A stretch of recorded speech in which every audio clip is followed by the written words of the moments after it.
I'm Megan. This is my husband Billy.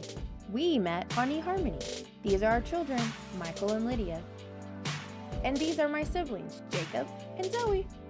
We aren't your typical family, but together we have lots of fun.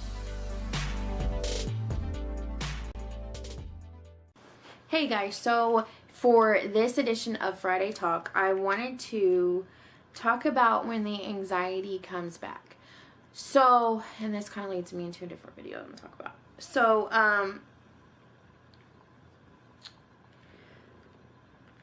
when I was diagnosed, I know that, well, no, I guess I could say I was diagnosed at 14 because I knew that's what I had. But I didn't start receiving help until a lot later. I wasn't fully diagnosed until I was 21, but I feel like I guess I was diagnosed at 14 too because the pediatrician said, oh yeah, he's like, we could get you some counselors, and he started teaching me breathing techniques and stuff. So I guess you could say I really was diagnosed at 14. So there's been a lot of years and a lot of progress and a lot of change within that time frame from being a 14, 21 to now 29. And I have not been on medication in 4 years, maybe 5 years,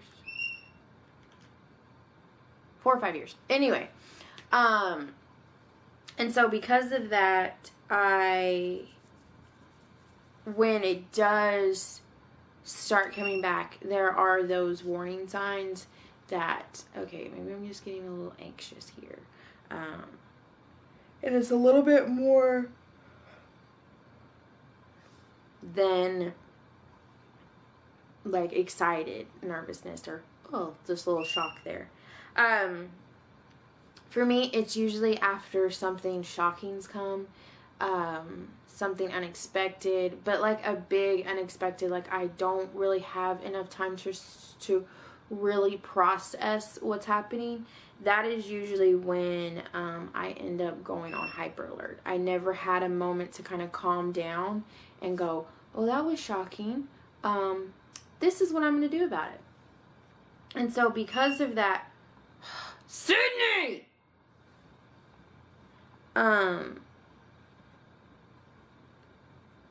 Because of that, if I never have a moment to like calm down and rationally think about what's my next step, what am I going to do, it'll usually tend to kind of linger on a little bit longer. Then there are times where then I kind of go into like this hyper mode where I'm hyper alert on everything. I tend to get spooked a lot easier. I tend to not really, can't calm back down. I can't come back out of it. And that's usually when I start reacting instead of thinking it through. I start like getting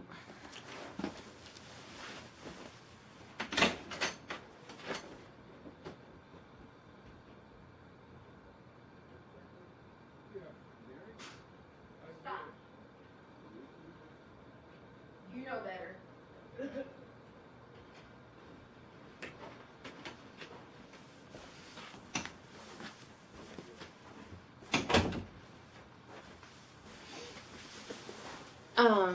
Okay, back to where I was going. Living with a cockatoo, you have to deal with their brattiness. But anyway, back to where I was at. I start reacting because sometimes I feel like I don't have the time to process what's going on. Sometimes I just react. It's not always the healthiest, but at some point, I've become super, the anxiety is just, and I tend to react. Sometimes it's because I feel like I'm under attack. And anybody who's ever felt like they're under attack, then you have anxiety on top of it. It's like, ah! Sometimes it is because I need to let it out. Maybe there was already something that was already frustrating me about the situation before, and I'm tired of it. Like, I'm done. Like, I'm just like, ah! And so usually for me, when I have to kind of help myself see it for what it is, like, it's a work in progress, but when I feel like the anxiety is coming back, I feel like I'm on hyper mode. Once I realize that, then I have to get out of the situation. I try to get out of the situation before I open my mouth and say something. Sometimes it doesn't work. Usually for me, I'll go outside and just walk, talk to myself, whatever I need to do to calm myself back down. When I realize anxiety is getting really bad, I try to do the breathing techniques again, talk to myself, rationally try to think it through, but I can't rationally think it through until I've calmed myself down, because I'm still overly emotional and in the moment to where I tend not to. For instance, there are some people that automatically cause me a lot of anxiety. Just like there's conversations that they cause me a lot of anxiety.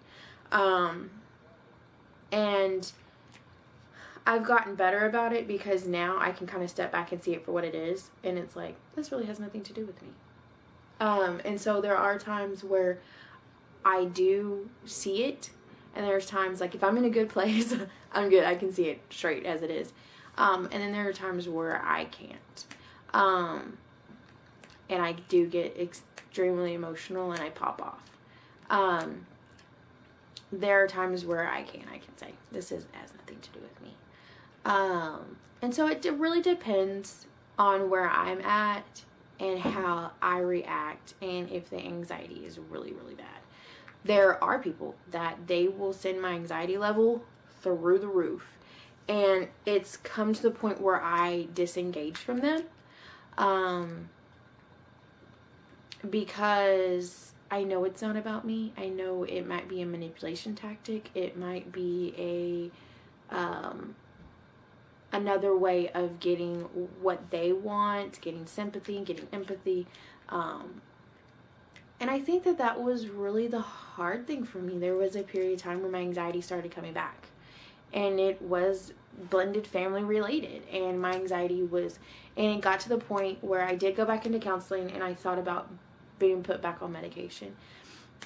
And then a really good friend said, no. She was like, you can work through this. You can either be on tons of medicine or you can try to work through it like you did. And so I did. I decided not to call back up and get on the medication. I decided that I was going to work through it. And I feel like in that period of my time where the anxiety came really bad, where I thought I was going to need medication to kind of start back over with the breathing and everything, get the counseling and get back on track, Billy made a big move in our blended family life. And because of that then I started to see a big difference.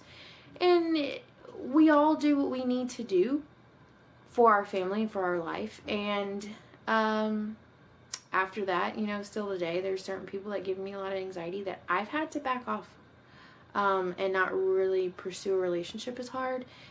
Seeing them occasionally is good enough for me because it helps me not to live in that world of, oh, what's going to happen? Something's going to be said. Something's going to be done. Am I going to react? Am I not going to react? Am I going to be cool? And it's like, going into that moment, this has nothing to do with me. And then keep going. Anyway, guys, thanks for watching. I'll see you next time.